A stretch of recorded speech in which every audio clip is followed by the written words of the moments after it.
Ah, j'ai un petit coup de cœur. J'ai un petit coup de cœur. Pour ceux qui nous rejoignent à 17h07 sur Europe 1, dans On marche sur la tête. Avant de parler du sondage choc sur les présidentielles 2027, et je vais vous dire ce que j'en pense. Seule chose que je peux vous dire, c'est que quand vous voyez ce sondage, j'ai fait une petite étude sur les anciens, les anciens sondages et les anciennes présidentielles. Croyez-moi, vous allez voir ce que je vais vous dire. Il y en a un qui est caramélisé. Je vous dirai de qui il s'agit. Il y en a un qui est caramélisé. Vous allez voir, je vais vous en parler dans un instant. Quelqu'un que vous aimez bien, visiblement. Non, je sais pas, je l'aime bien. En plus, je l'aime bien humainement. Mais voilà, il est caramélisé. Ça y est, c'est sûr, il est caramélisé. Vous le prenez. Voilà, il est caramélisé. J'ai une idée de qui c'est. Vous allez à la fête foraine, vous la mettez en pomme. Moi, là, non. voilà. J'ai hâte de savoir. Et il est caramélisé. Caramélisé. À quelle heure vous allez donner son nom? Je vais le donner dans 4 minutes, exactement. On peut l'écrire et on verra vous si on a mettez le nom, vous mettez le nom sur une feuille. Les auditeurs 01 80 20 39 21, vous écrivez également sur une. Vous pouvez nous dire de qui il s'agit, puis vous allez réagir au sondage. Pour le moment, j'ai un petit coup de cœur. Un petit coup de cœur parce que je ne sais pas si vous, à Paris, il y a une place qui s'appelle la place du Trocadéro. Oui. Trocadéro. Alors, et Anne Hidalgo avait fait un truc qui est complètement fou. Mais complètement fou. Ça veut dire que vous avez jamais vu une place. Ça veut dire une place, normalement, c'est simple. Les mecs tournent en rond autour de la place. Là, t'avais des mecs qui partaient dans tous les sens, en fait. C'était une place, elle avait fait n'importe quoi. Je sais pas si vous connaissez Benaïm, si vous sortez un petit peu. Oui, je vois à peu près la place de votre loge. Parce que je rappelle que Valérie Benaïm est concierge. Gardienne d'immeuble. Ne croyez pas si bien dire, ma grand-mère, qu'elle repose en paix, était concierge. Et ben voilà. Donc de mère en fille. Grand-mère en petite fille. Donc Valérie, je ne sais pas si vous connaissez, Géraldine Maillet. Oui, très bien. J'ai habité longtemps là. Non, mais c'est incroyable ce qu'elle avait fait. Oui. C'était fou. Tout pour les commerces, les restaurants, les bars et tout. Elle avait tout flingué. Ouais. Et il y a quelqu'un qui a bravé Anne Hidalgo. Qui a bravé le danger. Qui a bravé les 2%. Comme on l'appelle, exactement. On l'appelle le yaourt. Dans le milieu des élections. Parce que 0,3 c'est skir. Exactement. Le ski. C'est le maire du 16e arrondissement, puisque le Trocadéro est dans le 16e arrondissement. Et c'est le maire de cet arrondissement. Il a gagné une bataille incroyable, un bras de fer incroyable contre Anne Hidalgo, parce qu'il y avait des installations qui gênaient la circulation, mais ça veut dire que la circulation... Mais quand je vous dis que c'était n'importe quoi, on ne comprenait rien. On l'évitait, cette place. On évitait tout. Bah oui. Et il est avec nous au téléphone, parce que je voudrais vraiment le remercier, le féliciter. Jérémy Redler, maire du 16e arrondissement. Bonjour Jérémy. Bonjour Cyril. Merci d'être avec nous sur Europe 1. Merci beaucoup. Merci. Alors, vous avez gagné votre bras de fer avec Anne Hidalgo. Quand même, ça fait du bien, non? Ça fait du bien à la circulation. Merci. Ça me fait plaisir et ça fait aussi plaisir à tout le monde apparemment. Qu'est-ce qui s'est passé?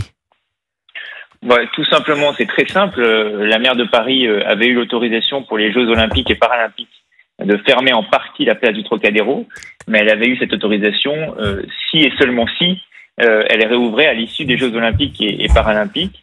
Mais évidemment, les promesses d'Anne Hidalgo n'engagent qu'elle, et donc elle est passée en force à l'issue des Jeux Olympiques et Paralympiques. Elle a décidé de ne pas réouvrir cette place, malgré les PV qui étaient prévus. Exactement, et qui l'obligeaient à le faire. Alors, c'était complètement fou ce qui se passait. Je sais que votre mairie est à côté.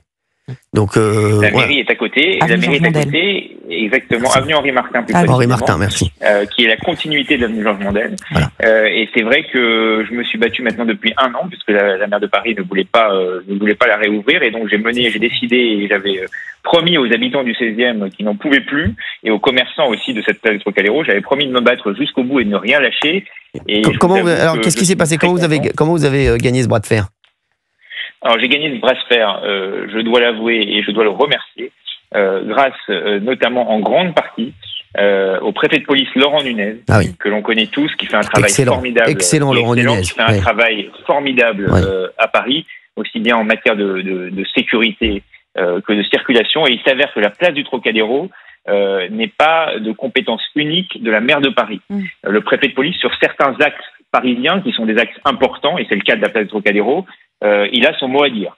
Et c'est le cas à du Trocadéro. Et donc, lorsque je me suis aperçu que la maire de Paris avait décidé de ne pas enlever les plots qui bloquaient la circulation, j'ai saisi Laurent Nunez, le préfet de police, qui a répondu immédiatement favorablement à ma demande, et je l'en remercie une nouvelle fois, et qui a mis en demeure la maire de Paris de enlever les plots comme c'était prévu. Il lui a juste demandé de respecter la loi, qu'elle ne faisait pas, puisqu'elle avait été Elle avait été obligée de le faire pour pouvoir avoir l'autorisation de fermer cette place. Et évidemment, elle a essayé le passage en force.